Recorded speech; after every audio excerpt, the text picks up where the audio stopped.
Gracias a Dios.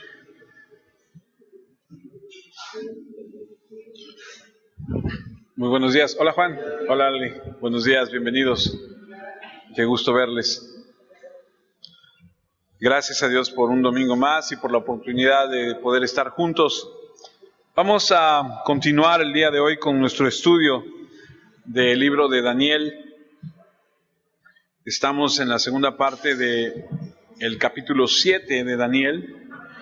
Estaba estudiando esta semana acerca de este capítulo 7 de Daniel y dentro de todos los comentarios que estaba yo analizando, checando, consultando, me encontré con un dato muy interesante. El libro de Daniel, capítulo 7, deja de estar escrito en lo que normalmente venía siendo escrito el libro de Daniel. Pasa de estar del idioma arameo, que pudiese entenderse como un idioma general, a estar a un idioma hebreo. Y los comentaristas con los que yo consultaba y con los que yo estaba estudiando decían que la intención de que el libro de Daniel en el capítulo 7 cambia es que entendamos que cuando se refiere a lo que vimos la semana pasada, y por eso lo estoy mencionando, que dice que aquel que tiene apariencia de hombre que aparece entre las nubes va a ser adorado por los pueblos y las lenguas y el mundo. En el hebreo tiene una connotación distinta al arameo. En el arameo solamente va a ser obedecido, va a ser cierta connotación solamente como de autoridad, pero cuando lo transfieres al hebreo cobra totalmente otro sentido y es adoración y es honra y es más profundo todavía. Un dato interesante porque cuando tú estudias la Biblia, y los animo a eso, que cuando estudiemos la Biblia, estudiemos diferentes versiones y estudiemos diferentes personas que saben un poco más que nosotros o mucho más que nosotros para poder entender qué es lo que está pasando, sobre todo en un tema tan interesante que es el reino venidero de Cristo. Quiero empezar comentando que Dios comunica su palabra a través de diferentes formas y una de ellas es lo que vamos a ver el día de hoy, es a través de sueños y de visiones. Y en este caso es precisamente como Dios le habla a Daniel, a través de una visión, a través de un sueño. Desde el primer capítulo Daniel está a través de Dios envuelto en esta tendencia de que Dios a un rey pagano le da un sueño y Daniel tiene que interpretarlo. Avanzando en los capítulos, Daniel sigue teniendo que interpretar ciertas visiones y ahora Dios le está dando a Daniel, en algún momento le va a dar un sueño y más adelante le va a dar una visión. Y entonces entendemos que es una de las maneras en que Dios comunica y le da la capacidad a Daniel para recibir esta revelación. Daniel capítulo 7 versículo 1 comienza diciendo: durante el primer año en que Belsasar, rey de Babilonia, fue el rey de Babilonia, Daniel tuvo un sueño y en su mente, dice, vio visiones. Mientras estaba en su cama, al despertarse, anotó lo más importante del sueño y esto fue lo que escribió. Y ahorita vamos a ver qué fue lo que escribió. Pero con la finalidad de reforzar lo que le acabo de decir, ahora vamos al capítulo 8, versículo 1, a donde leemos otra vez que durante el tercer año en que Belsasar fue rey, yo, Daniel, tuve otra visión. Y esa visión ocurrió después de la primera. Y entonces vemos que en esta segunda parte del libro, porque el libro está conformado por 12 capítulos y ya estamos en el 7, en la segunda parte ya del 7, entendemos que en esta segunda parte ya del capítulo de Daniel, vemos que se va a convertir, como lo dijimos la semana pasada, en un libro de revelaciones. Ya dejamos a un lado lo histórico y comenzamos a ver las revelaciones proféticas a este hombre de Dios, y es un libro de predicciones, de profecías que está muy de la mano con el libro de Apocalipsis, y entonces vamos a ver cómo cada vez se va confirmando más y más la validez de la palabra de Dios. aunque hubo muchas voces en el pasado, muchos escritores religiosos, oradores, personas, tal como las hay hoy, tratando de atraer a la gente hacia ellos y de convencerlos de que hablan en el nombre de Dios, usted ha escuchado, usted ha visto que hay hombres que dicen, así dice el Señor, y predican y dicen y hacen cosas, y esto viene desde hace mucho tiempo, pero la diferencia está en que ahora tenemos una palabra que está aquí, que ya sabemos lo que dice el Señor. Y que cuando alguien te dice así dice el Señor, tú le tienes que preguntar en qué capítulo y en qué versículo. Porque si no tiene capítulo y no tiene versículo, entonces muy probablemente sea algo que el hombre está sintiendo. Y entonces, de esta manera, vemos que Dios revela a través de este hombre su profecía. Y lo que sucedía en la antigüedad era que era tan delicado como lo es hoy en día, pero en la antigüedad era que si alguien se paraba y decía, así dice el Señor, y no ocurría al 100% lo que este hombre había dicho, entonces teníamos un problema, porque la profecía no era dada por Dios, no era verdad, y entonces había un problema porque los hebreos ejecutaban a estas personas. O sea, cuando alguien se paraba y decía, así dice el Señor, y no se cumplía lo que supuestamente había dicho el Señor a través de este hombre, entonces los hebreos decían, entonces nos estás tratando de engañar. Y entonces lo que harían era que tomarían a esta persona, básicamente la desnudarían, le quitarían la gran mayoría de la ropa, le amarrarían las manos atrás, lo sacarían de la ciudad y buscarían un lugar más o menos 3 metros de altura, que es más o menos esta altura, con las manos atadas en la espalda, lo aventarían. Cuando caía, la persona principal que tenía directa la relación con esta persona que trató de engañar, porque así dice el Señor, tomaría una piedra y se la aventaría en la cabeza o en el pecho. Y después vendrían todos los demás. Así, de esta forma, acabarían con él. Y entonces el cadáver no tendría... Lo llevarían a un lugar y no tendría una sepultura convencional, simplemente pondrían una piedra encima de él y se prohibía que hubiese una ceremonia. Esto es una cosa seria, porque Deuteronomio 13, versículo 5, dice, condenarás a muerte a tal profeta o a ese que predice el futuro mediante sueños, pues él te dijo que te rebelaras contra el Señor tu Dios, que te sacó de la tierra de Egipto y te liberó de la esclavitud. Esa persona trató de alejarte de la vida que el Señor tu Dios te mandó vivir. De esa manera debes eliminar la maldad que hay en medio de ti. Y en el versículo 10 de ese mismo capítulo de Deuteronomio dice, deberán tirarle piedras hasta que muera, porque trató de alejarlos del Señor tu Dios, quien los sacó de Egipto fuera de la esclavitud. ¿Y por qué estoy comenzando con esto? Porque, como se los he dicho en otras ocasiones, el libro de Daniel ha sido puesto en tela de juicio por tantas cosas que trae, en el sentido de decir, es que es un león que tiene alas, es que es un oso que tiene como costillas en la boca, y entonces de repente lees todo esto y dices, ¿qué es eso? ¿Qué significa todo eso? ¿Y cómo es que lo podemos interpretar nosotros para nuestro tiempo en el 2023 y decir, eso de qué a nosotros, de qué nos beneficia, cómo nos ayuda? Primero que nada tenemos que entender que si es palabra de Dios, es de bendición. Que si está ahí, es palabra de Dios. Y entonces comienzo diciendo que en el pasado era una cosa tan seria decir algo que no se cumpliese como lo es el día de hoy. Claro que el día de hoy no vamos y apedreamos a la gente, ¿verdad? Pero el día de hoy es tan serio como fue hace muchos años. Y tal vez más serio hoy porque la gente se deja engañar más fácilmente. Porque a lo mejor hoy no hay ese temor, ¿no? Antes decían, híjole, si no le atino me apedrean y me matan, pero ahora ¿qué le hacen? Y no le hacen caso y se van, pero vienen otros tantos.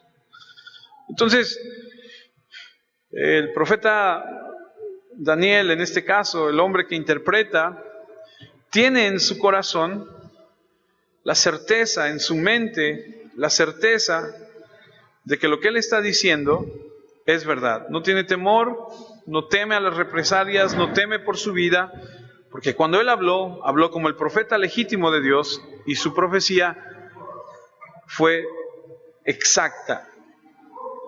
Ahora nos toca a nosotros interpretarla y bajarla para nuestra vida, para saber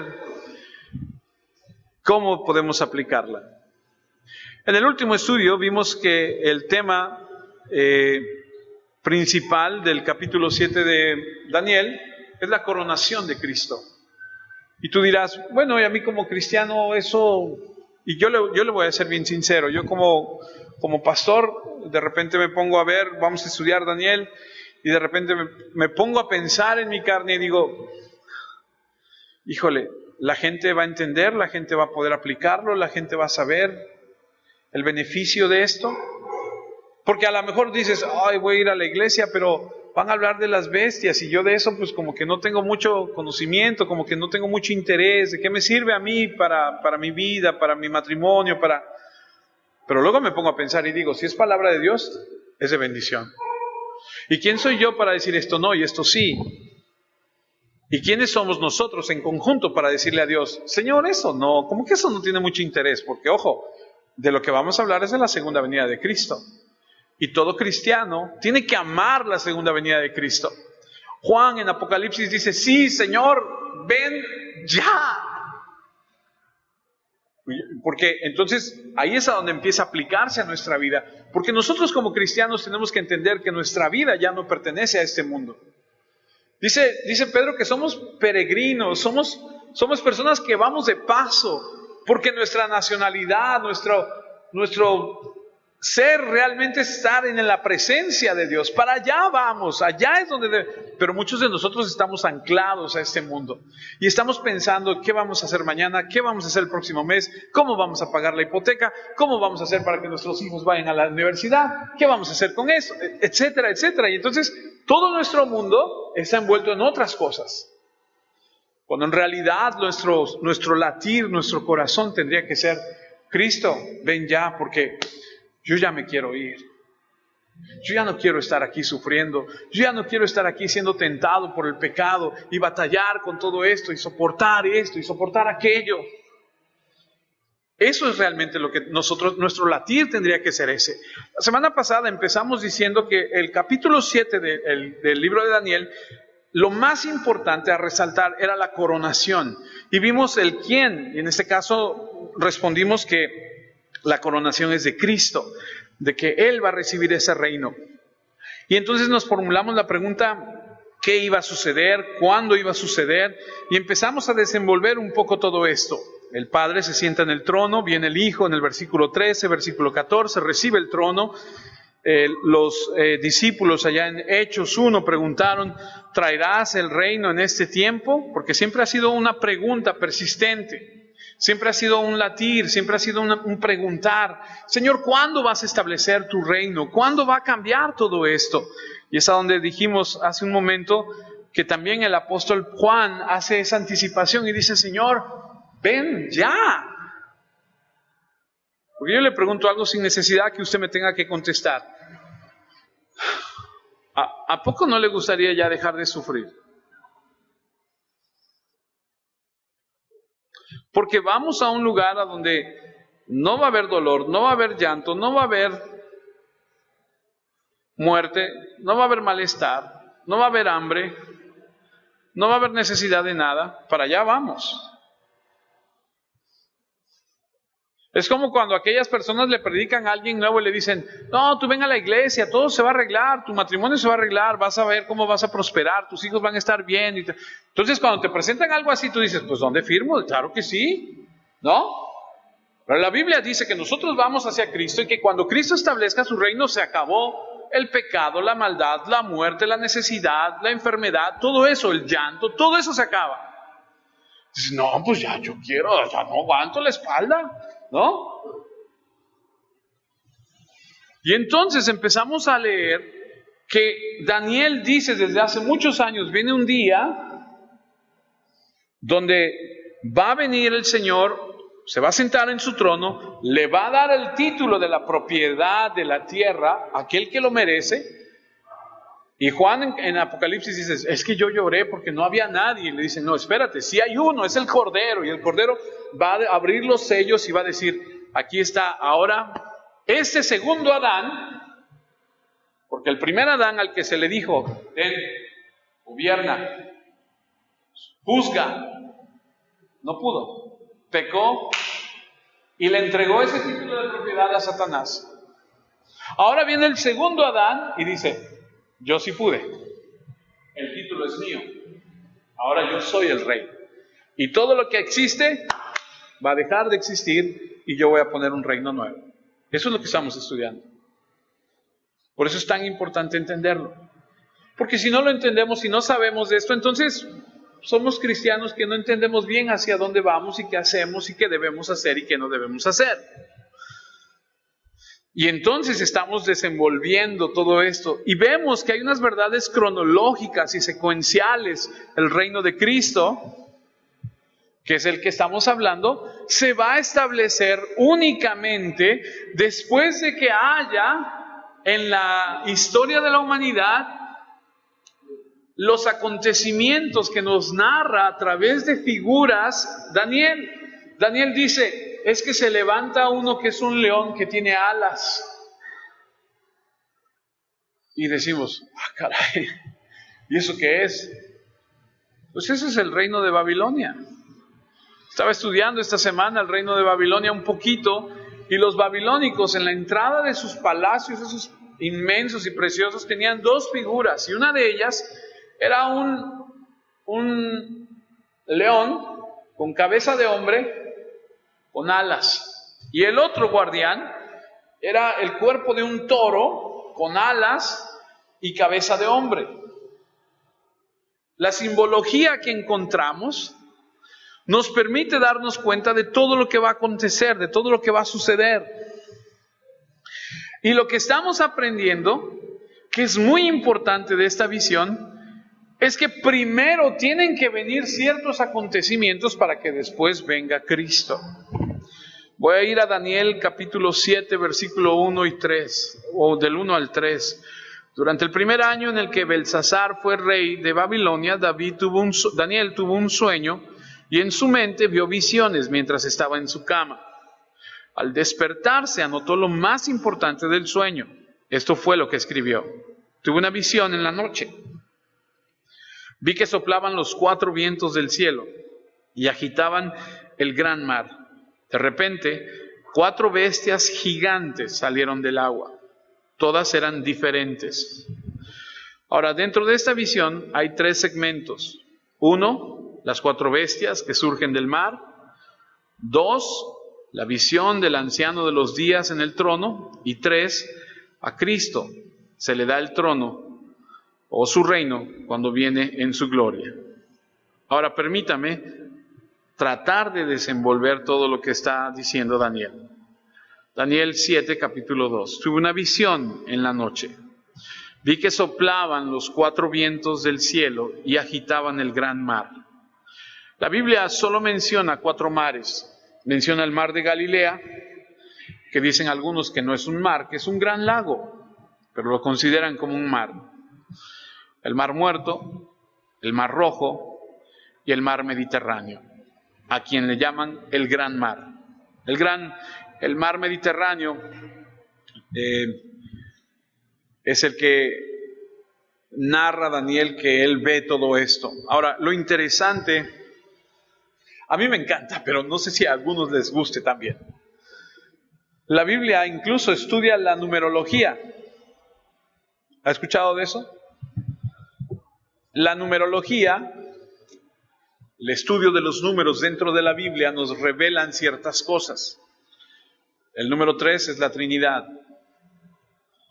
El número 4 nos habla también de ciertas cosas. El 7, el 10 tienen cierta simbología.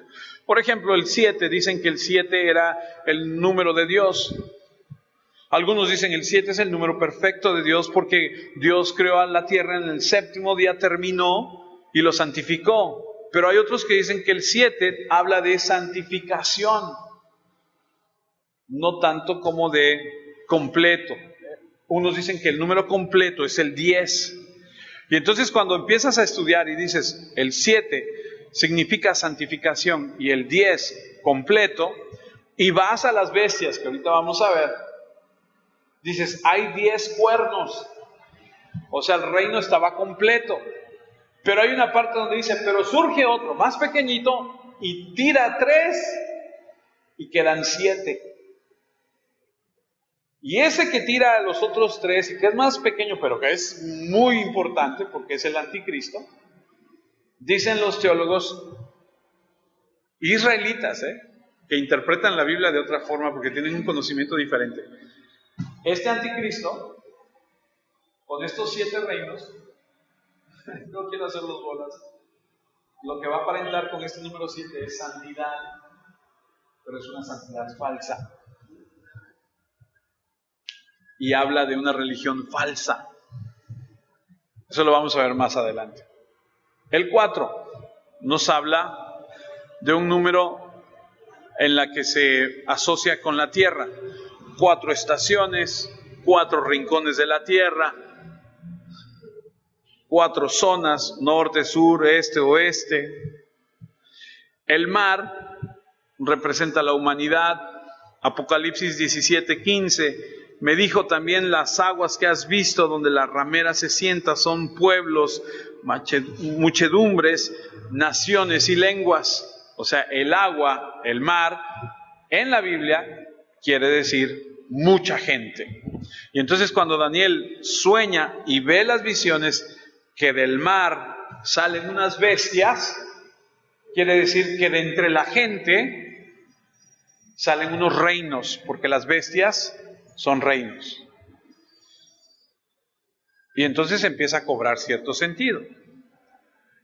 Y entonces empezamos a ver qué está sucediendo. Bueno, en ese tiempo donde Daniel ve esto, la tierra está en un torbellino, está convulsionando, está perturbado, hay una conmoción, hay angustia. Y Daniel se para y ve la historia de la humanidad que está en confusión, en agitación, sacudida en este flujo de impacto turbulento de pecado, los violentos que ve. Y el versículo 13 dice, de repente 4 bestias gigantescas salieron del agua, todas diferentes. De entre la gente salen 4 reinos. Entre este mar embravecido, hirviente y turbulento de la humanidad, estas monstruosidades, estos 4 imperios que son sangrientos, aterradores. El primero, que lo vimos en otra perspectiva, de una figura de 3 metros, no, de 30 por 3, que la cabeza es Nabucodonosor, que es el reino babilónico, luego viene el reino medo-persa, luego viene el reino griego y al final viene el reino romano. Ojo, porque esto nos interesa, porque incluso tiene que ver con nuestros tiempos. Los babilónicos, los medopersas, Grecia y Roma, desde una perspectiva diferente, porque cuando Daniel los ve con los ojos de Dios, y no los ve como Nabucodonosor, porque cuando Nabucodonosor lo soñó, dijo, es que yo vi una figura enorme, y su cabeza era de oro, y su pecho y sus brazos eran de plata, y su vientre y sus muslos eran de... Y empieza a describirlo como algo así. Pero cuando Daniel lo ve, no lo ve así. Lo ve como unas bestias. Y es que el hombre, las cosas las ve desde una perspectiva. Y para el hombre puede decir, ¡wow! Nos pasa hoy en la sociedad. La gente hoy en la sociedad ve a 2 personas del mismo sexo en matrimonio y dicen, ¡ay, qué bonito! El amor, la expresión. Y Dios lo ve y dice, eso es pecado. ¿Sí entiende lo que le estoy diciendo? El hombre lo ve desde un punto de vista y lo ve, y Dios lo ve desde otro punto de vista y dice, Y Daniel lo está viendo y dice, estos son unos monstruos. Son grandes, poderosos, fuertes, ¿sí? La época del hombre en ese momento es salvaje, sangrienta, y esa es la diferencia. El hombre considera sus imperios como logros, pero Dios los considera como fuera de control. Versículo 4, Daniel 7:4, la primera parecía, y ojo, dice, parecía, no que fuera, sino que parecía un león con alas de águila.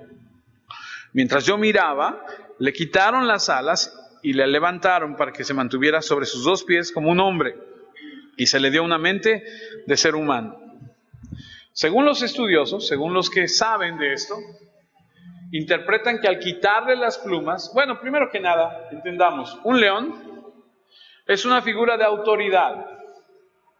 Les comenté cuando nosotros vivíamos allá por Plaza Cristal, allá por la Hispana.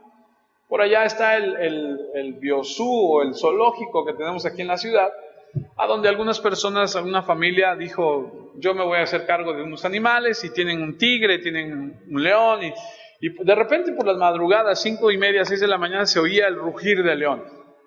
Todo está en silencio y se oye a varias cuadras.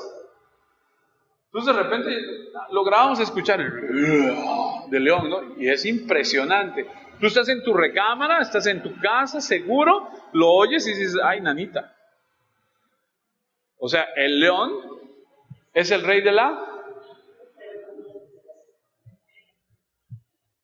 Dicen que el león no retrocede ante nada, ¿eh? El león no retrocede ante nada. El león es el señor de la selva. Una figura, una autoridad. El león ruge y todo el mundo tiembla.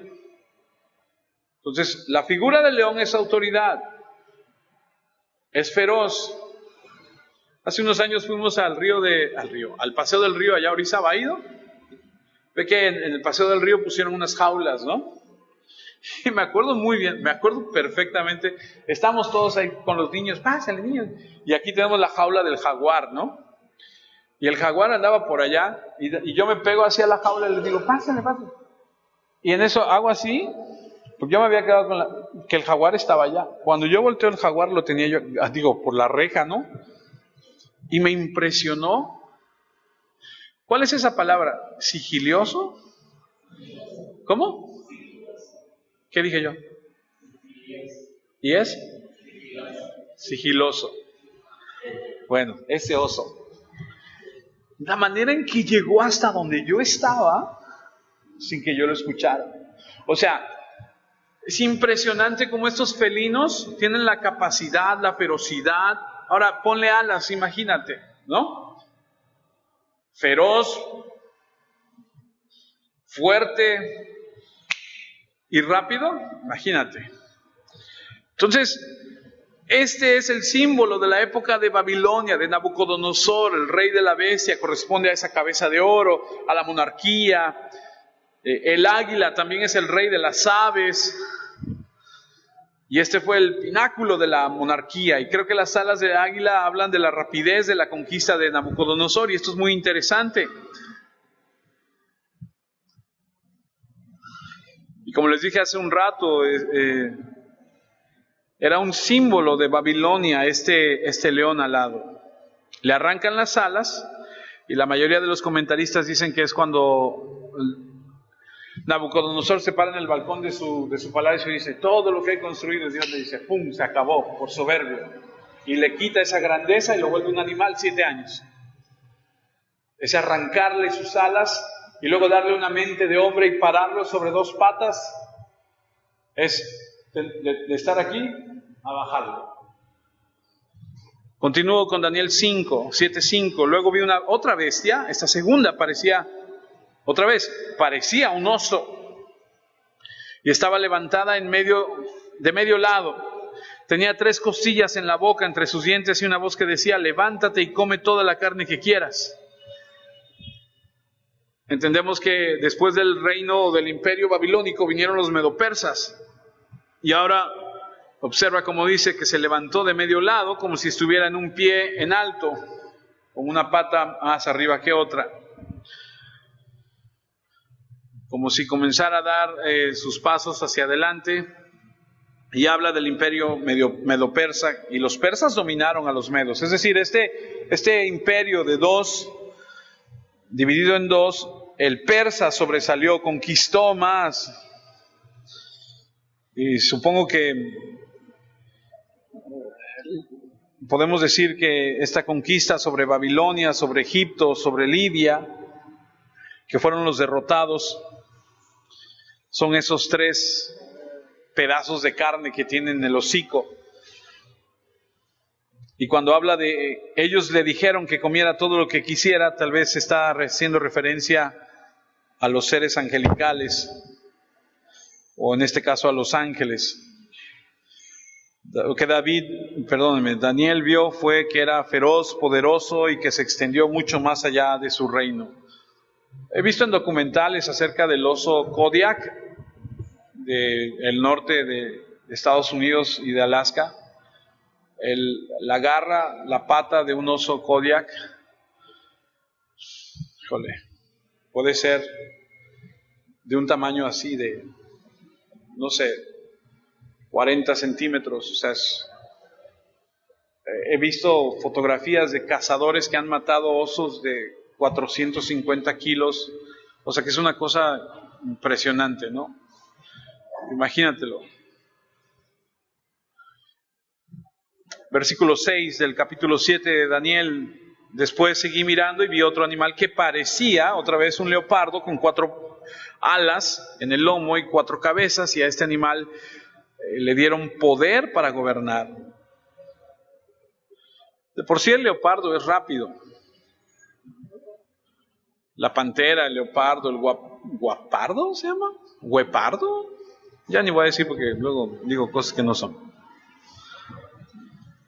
Rápido. Y le das alas, más rápido. Ahora esta tercera nación, veloz, agilidad, sed insaciable de sangre, una bestia de presa, está claramente que es Grecia, que siguió al imperio medo-persa.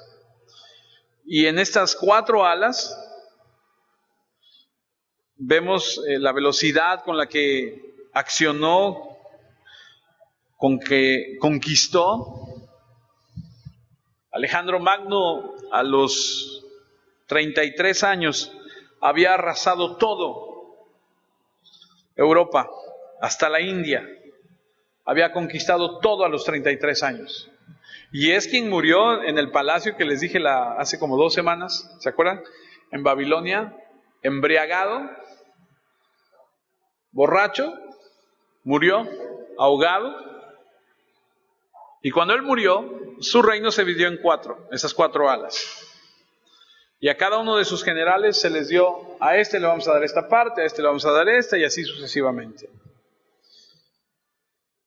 Se repartió el imperio de Alejandro en estos 4 generales.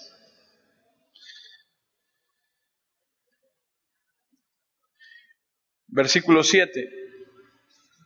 Luego vi en mi visión el 4.º animal. Era una bestia terrible, espantosa y de una fuerza impresionante. Tenía dientes de hierro y devoraba varias criaturas. Les destrozaba los huesos y el resto los pisoteaba. Era muy distinto a los otros 3 y tenía 10 cuernos. Ojo, porque aquí no nos dice qué animal es. Aquí solamente nos dice, es un 4.º animal, una bestia terrible. Y aquí lo interesante es que dice, hay 10 cuernos. Esto no se parece a ningún otro animal. No tenemos idea de cómo era. Pero en cierto sentido encarnaba todos los elementos de las otras bestias. Y esta es la bestia que representa el imperio romano, de la que se habla en Apocalipsis 13, de donde va a salir el anticristo. Algunos teólogos piensan que es una combinación entre el leopardo, el oso, el león. Es la suma de todo el pasado, este increíble imperio romano, que a diferencia de los otros que gobernaron 150, 200 años, este va a gobernar 1500 años. O sea, es tan fuerte, tan poderoso, que extiende su imperio 1500 años. Un imperio poderosísimo. Dice que era espantoso, terrible. Todos estos sinónimos hablan de un carácter temeroso, que al verlo inspira pavor y miedo. Que es sumamente fuerte. Tenía un tamaño y una fuerza inmensa, dientes de hierro, Eso se habla de la capacidad de aplastar, de devorar, de desmenuzar. Pisoteaba el residuo con sus pies. Y si alguna vez hubo algo que simbolizó a Roma, fueron sus legiones. ¿Sabe algo de las legiones de Roma? Los soldados romanos, las legiones de los soldados romanos, eran los soldados más impresionantes que había. O sea, era una cosa impresionante cómo conquistaban. Tenían 2 o 3 formas de ataque y cómo ellos se organizaban para atacar. Por eso conquistaron todo lo que conquistaron.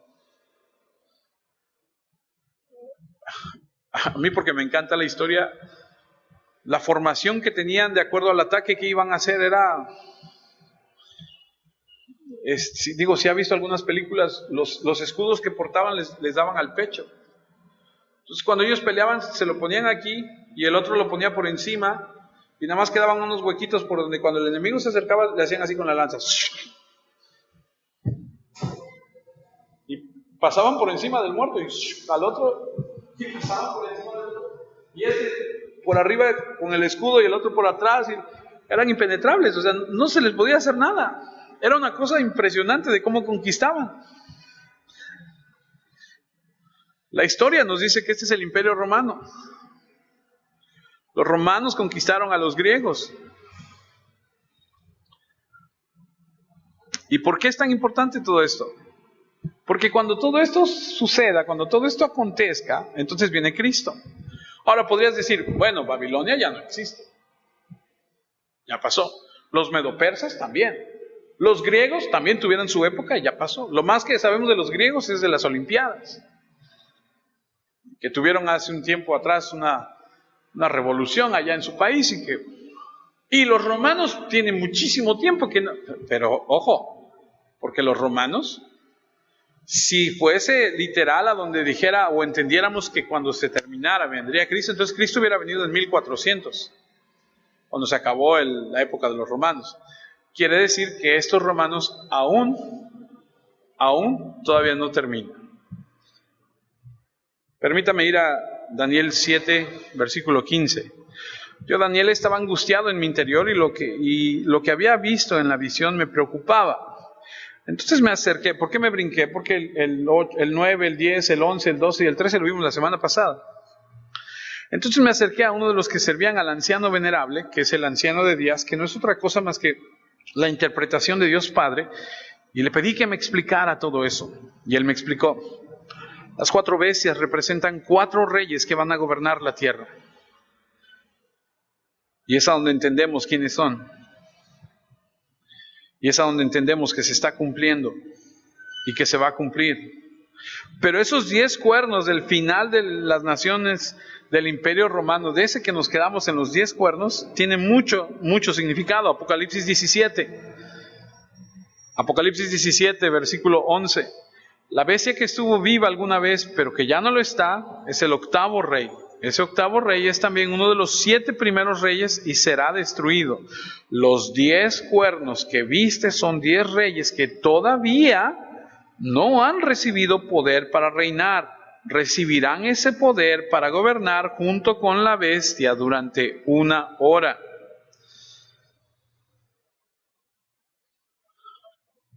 Y tú dices, ¿1 hora? Usted sabe que la Biblia dice que para Dios un día son como 1000 años, ¿no? Y 1000 años es como un día. O sea, las cosas que la Biblia nos enseña hay que saber interpretarlas y hay que aprender no puedes tomarla cuando se habla de este tipo de cosas como algo tan literal. Entonces estas 10 naciones uniéndose van a constituir un avivamiento de ese imperio. Y dijimos hace 2-3 semanas atrás que los estudiosos creen que se está hablando de la Comunidad Económica Europea. Porque los teólogos coinciden en que esas naciones van a abarcar más allá de lo que es el Medio Oriente. Hay por lo menos 3 o 4 naciones que pertenecen a Europa.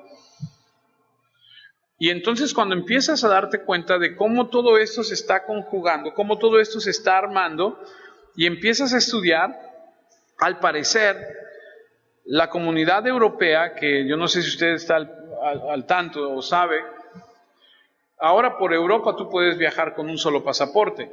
De hecho, ahora se paga con una sola moneda en más de 20 países. Por ahí hay el Reino Unido entró y después dijo, no, mejor no, y se salió y dijo, no, mejor nos quedamos con nuestra libra esterlina, y ellos no pertenecen. Es uno de los países a donde necesitas tu pasaporte para poder ir. En todos los demás, en 20 y tantos países, tú vas y vienes como si fuera un solo país. Esa Unión Europea, que hoy tiene 20 y tantos, por lo que la Biblia nos dice, va a llegar un momento donde va a haber 10. Y ese número 10, aparenta santidad, que nos habla de complementarse, de 10, de estar completos. Pero va a venir uno que en el momento en que él se levante, va a quitar a 3.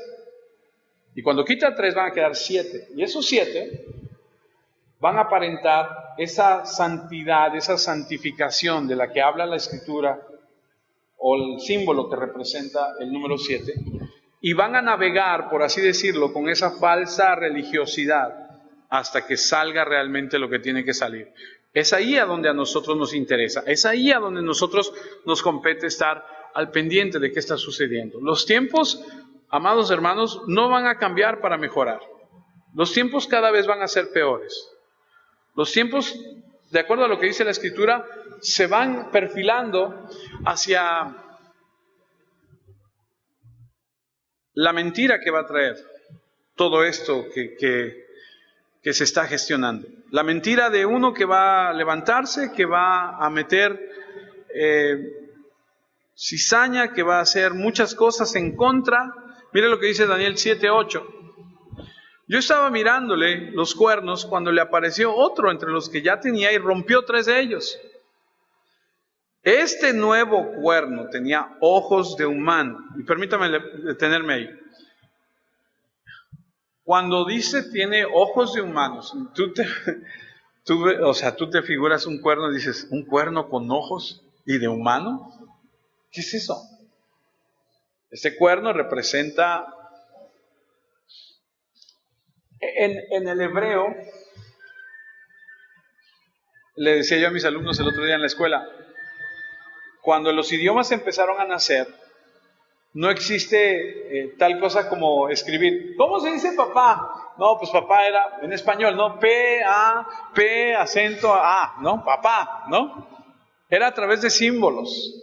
Y la manera en que se simbolizaba o se decía, este es el papá, era dibujar el rostro, la figura, la cabeza, con unos cuernos de un buey, de un toro.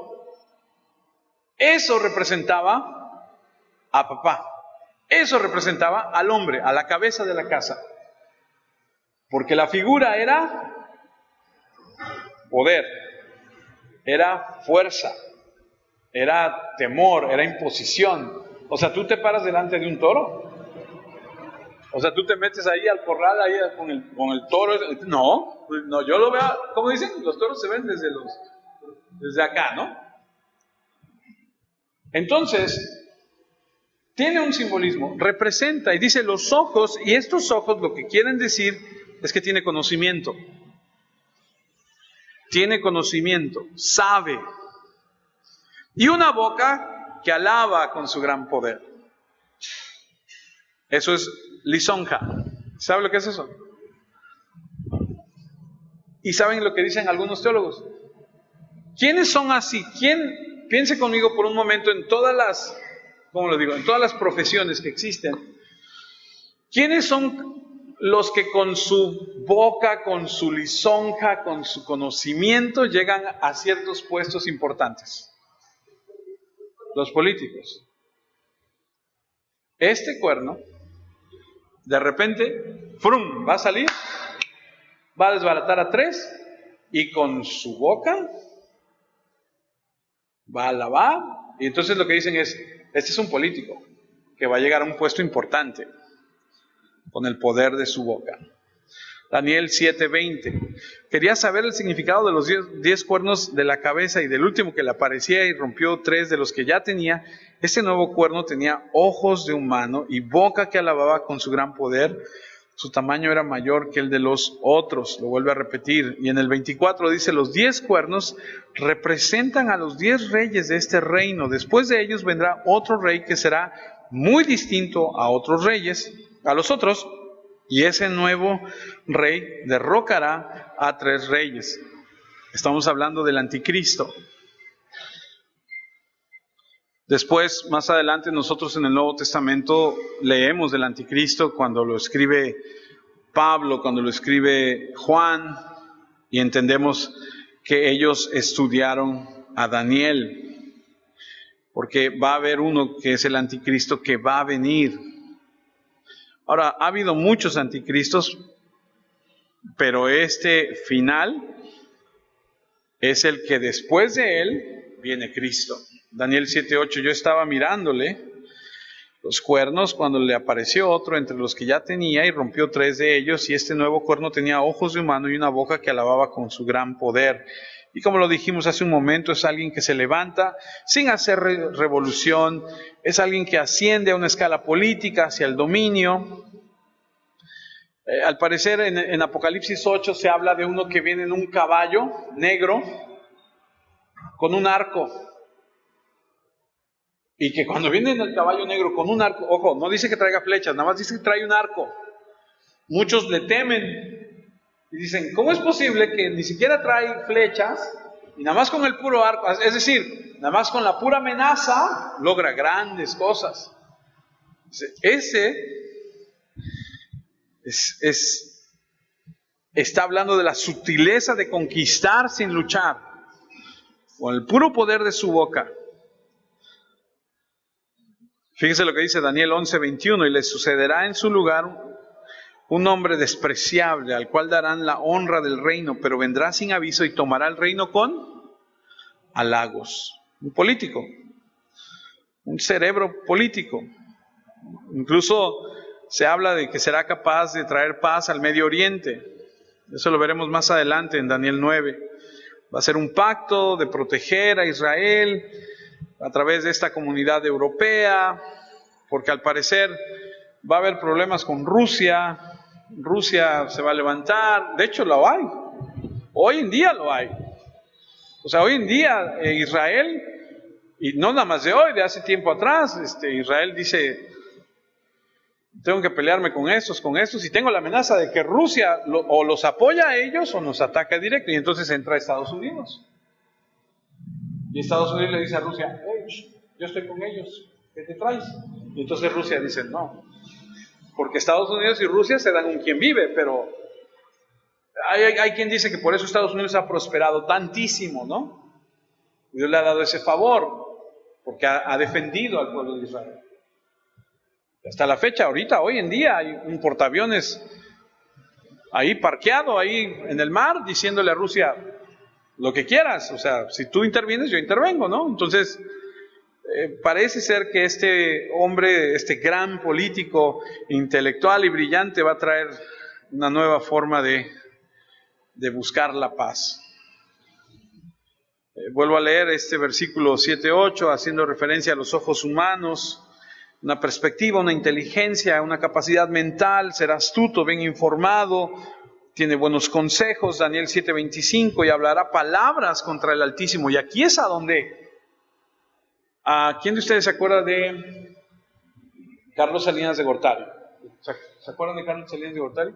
Cuando Carlos Salinas de Gortari, uno de nuestros expresidentes, llegó a la presidencia, yo era, no haber tenido, ¿qué? 18 años. Para mí, que no sabía mucho de política, yo decía, este es un gran presidente. Yo me acuerdo que las cosas empezaron a ir mejores en el país y empezó como que viento en popa y empezamos a decir, wow, y empezamos a, no hombre, ya nuestro país está avanzando y estamos yendo hacia algo mejor. Pero de la noche a la mañana, el dólar que estaba no sé en cuánto, amaneció no sé en cuánto, mucha gente se fue a la quiebra y mucha gente perdió todo, y entonces vino la realidad. nos dimos cuenta de todo el engaño. Eso es lo que va a pasar. Porque de repente va a aparecer y van a empezar a hacer grandes cambios, y va a aparecer, hombre, mira wow, mira todo lo que está haciendo, y la gente va a decir, mira.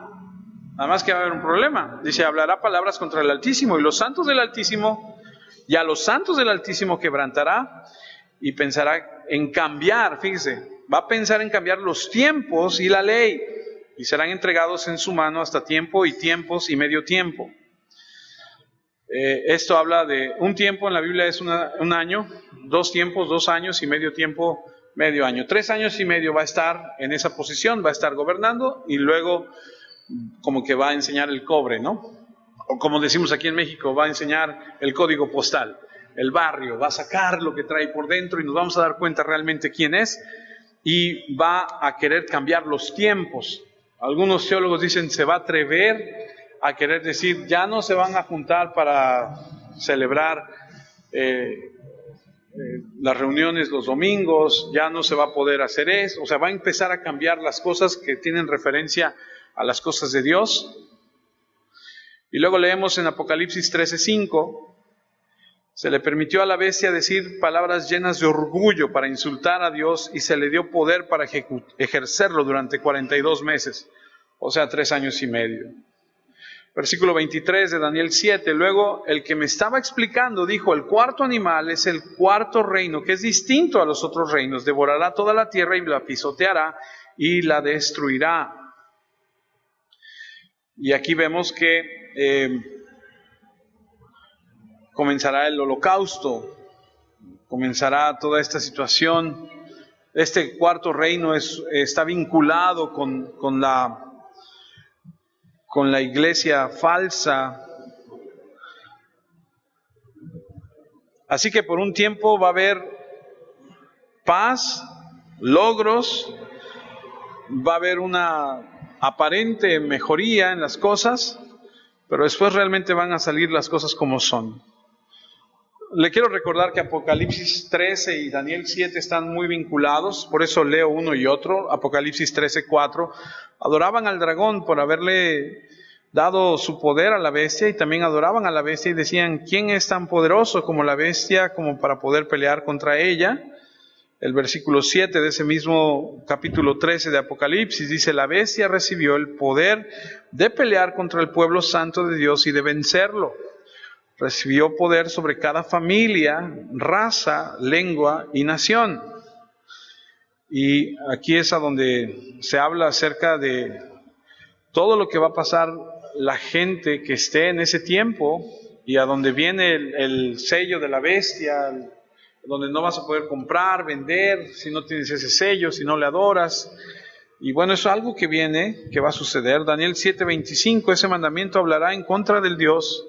Ese mandatario, hablará en contra del Dios Altísimo y causará daño y sufrimiento a los santos de Dios.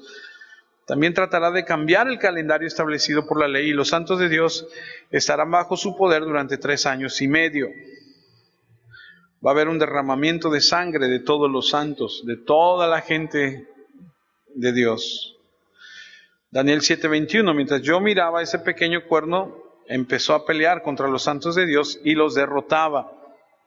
¿Cómo va a ser esto?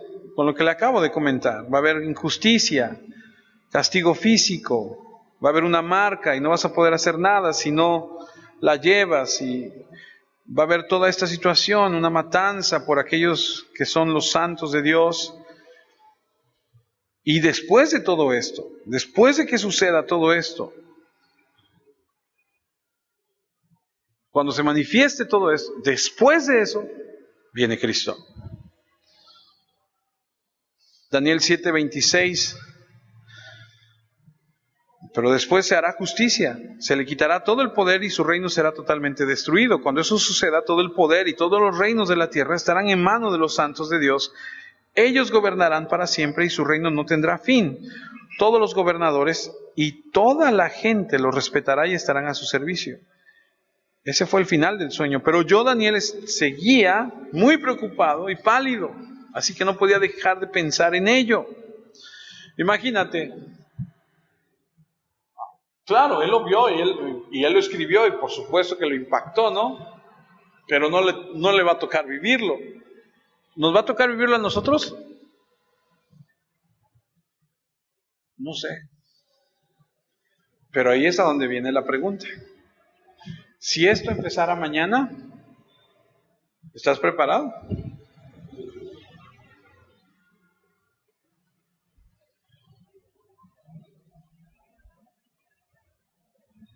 Si nos dijeran, o lo niegas o te mueres. No, pero acabo de comprar mi casa y mis hijos acaban de ir a la universidad. No, pues ahí es a donde viene lo que yo te digo. ¿Estás anclado aquí? ¿O eres como Juan que dice, Señor Jesús, ya ven, ya vámonos? Pero todavía hay otras cosas en juego que no se pueden decir, ya vámonos. ¿Cuánta gente hay allá afuera que no conoce? ¿Cuánta gente hay allá afuera que sufre y que no sabe de un Salvador? Ahora quiero llamar su atención a esto y con esto termino. Dice, seguía muy preocupado y pálido, así que no podía dejar de pensar en ello. Este versículo en la versión Reina Valera 1960 dice, aquí fue el fin de sus palabras. En cuanto a mí, Daniel, mis pensamientos me turbaron y mi rostro se demudó. Pero guardé el asunto en mi corazón. ¿Dónde lo guardó? Proverbios 23:7, y con eso termino. Porque cuál es su pensamiento en su corazón, tal es él. Termino con esto. Lo que tú piensas aquí y tienes aquí, eso es lo que tú eres. Pero si aquí y aquí está lo que esté, y no está esto, no está esto, no está él, entonces creo que tienes que poner en orden las cosas. Porque si aquí y aquí no está esto, él, lo que él quiere, lo que él va a hacer, hacia dónde vamos, qué estamos haciendo, qué debemos hacer, entonces no estás en la línea que tienes que estar. Oremos. Dios Santo, antes de otra cosa queremos pedirte perdón. Queremos pedirte perdón porque reconocemos, Señor, que tal vez no estamos en la misma sintonía que tú, en el nivel que tú quisieras que estemos. Tal vez haya alguien que sí lo esté y quisiera pedirte que hubiera más. Te queremos pedir, Padre, que nos perdones, que nos ayudes, que despiertes en nuestra vida un deseo de amarte por sobre todo, un deseo por servirte, por servir a los hermanos, por servir a los inconversos, a los perdidos. Quisiera pedirte que en nosotros hubiera un deseo genuino de orar, de leer tu palabra, de congregarnos, de aprender, de crecer, de madurar, de compartir, de reflejar a Cristo. Ayúdanos. Ayúdanos porque cuando los tiempos se empeoren, cuando las cosas se pongan más difíciles, queremos salir victoriosos. Ayúdanos a ver la vida como tú la ves, no como la ven los demás, sino como tú la ves. Ayúdanos a ser sagaces, a ser, Señor, valientes, a ser esforzados. No a venir a la reunión los domingos solamente y nada más. Ayúdanos a comportarnos y a vivir como tú quieres que seamos. Te lo pedimos en Cristo, nuestro Señor y Salvador, con la esperanza de que al hacer las cosas como tú quieres que las hagamos, un día podamos verte cara a cara y tú nos puedas decir, bien hecho, buen siervo fiel. Te pedimos esto en el nombre de aquel que es merecedor de toda gloria, nuestro Señor y Salvador, Cristo Jesús. Amén, Señor. Amén.